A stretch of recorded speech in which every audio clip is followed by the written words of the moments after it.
বন্ধুরা, আজ পর্যন্ত হয়তো আপনারা চুরি ডাকাতি সম্পর্কিত অনেক সিনেমা দেখেছেন, যেগুলিতে চোর ডাকাতদের চলন্ত ট্রেন থেকে টাকা বা মূল্যবান জিনিসপত্র লুট করতে দেখা যায়। তবে আজ আমরা আপনাদের কোনো সিনেমার গল্প নয়, বরং বাস্তব জীবনে ঘটে যাওয়া একটি সত্যিকারের ঘটনা বলতে যাচ্ছি। আজ আমরা আপনাকে ইতিহাসে সংঘটিত এমন একটি ট্রেন ডাকাতির সম্পর্কে বলবো, যা এখনও পর্যন্ত ফিল্মি স্টাইলে হওয়ার সবচাইতে বড় ট্রেন ডাকাতি ছিল।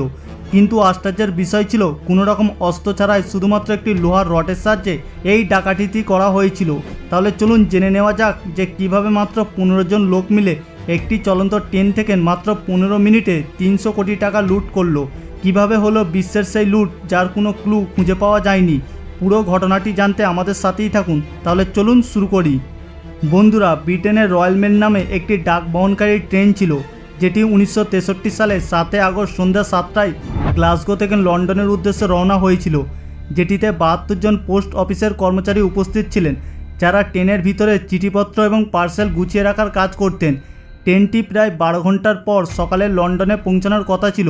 এই ট্রেনটিতে মোট 12টি বগি ছিল, আর ইঞ্জিনের ঠিক পিছনে ছিল HVP অর্থাৎ হাই হ্যালো প্যাকেজ কস্ট, যেখানে ছিল প্রায় 300 মিলিয়ন পাউন্ড অর্থাৎ আজকের হিসাবে প্রায় 300 কোটি টাকা। কিন্তু এই টাকাগুলি লুট করার পরিকল্পনা ডাকাতের দল 1 মাস আগে থেকেই শুরু করে দিয়েছিল, কেননা ডাকাতের দল ট্রেনের স্টাফ মেম্বারদের কাছ থেকে গোপন তথ্য পেয়েছিল যে রয়্যাল মেল ট্রেনে প্রচুর অর্থ লন্ডনে যাচ্ছে। প্ল্যানিং করা হয়েছিল যে পথে ট্রেনটি থামিয়ে টাকাগুলি লুট করা হবে, আর ডাকাতেরা ঠিক তাই করেছিল। ডাকাতরা অনন্ত দ্রুততার সাথে এই ডাকাতি করেছিল, কিন্তু আশ্চর্যের বিষয় ছিল, এই ডাকাতিতে ডাকাতরা কোনো অস্ত্র ব্যবহার করেনি। শুধুমাত্র একটি লোহার রডের সাহায্যে তারা চলন্ত ট্রেন থেকে 128টি নোট ভর্তি বাক্স চুরি করেছিল। আপনাদের জানার উদ্দেশ্যে বলে দিই, গর্ডন গুডি মাস্টার, এডওয়ার্ড এবং ব্লুস রেনল্ড এই পুরো ডাকাতির মাস্টার মাইন্ড ছিলেন। এরা 3 জন ডাকাত হলো এর আগে এদের ট্রেন ডাকাতির কোনো অভিজ্ঞতা ছিল না, তাই তারা ব্রিটেনের আরও 3 জন বিখ্যাত অপরাধীকে তাদের দলে যোগ করেন, যারা ট্রেন ডাকাতিতে এক্সপার্ট ছিলেন। এছাড়া ট্রেন সম্পর্কে খুঁটিনাটি বিষয়গুলি জানা একজন সাবেক চালককেও এই ডাকাতির অংশ বানানো হয়েছিল।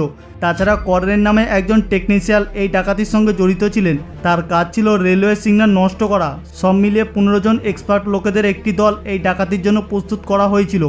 এরপর প্ল্যানিং মোতাবেক সেই ডাকাতের দলটি ট্রেনটিকে লুট করার জন্য লন্ডনে পৌঁছানোর কয়েক ঘন্টা আগে রাস্তাতে থাকা একটি ট্রাফিক সিগন্যালে পৌঁছে যায়।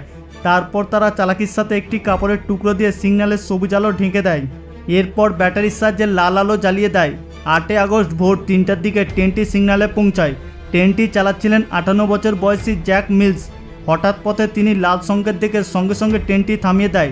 ট্রেনটি থামার সাথে সাথে আগে থেকেই প্রস্তুত হয়ে থাকা 15 জন ডাকাত একসাথে ট্রেনে প্রবেশ করে। তাদের মধ্য থেকে একজন ইঞ্জিনে ঢুকিয়ে ড্রাইভার জ্যাকের মাথায় একটি লোহার রড দিয়ে আঘাত করে তাকে অজ্ঞান করে দেয়। এরপর তারা ইঞ্জিনের পিছনের বগিতে পৌঁছে যায়, যেখানে 300 মিলিয়ন পাউন্ড অর্থাৎ প্রায় 300 কোটি টাকা ছিল।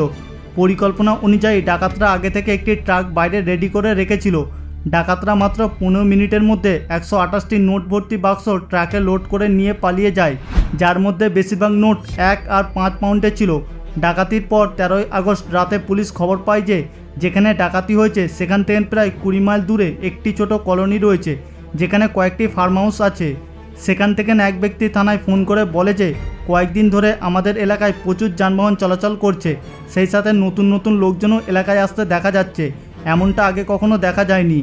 আপনাদের জানার উদ্দেশ্যে বলে রাখি যে এলাকাটি ক্রাইম সেন্সের কাছাকাছি ছিল। খবর পাওয়া মাত্রই পুলিশ সাথে সাথে সেখানে পৌঁছে যায়, কিন্তু সেখানে কেউই ছিল না।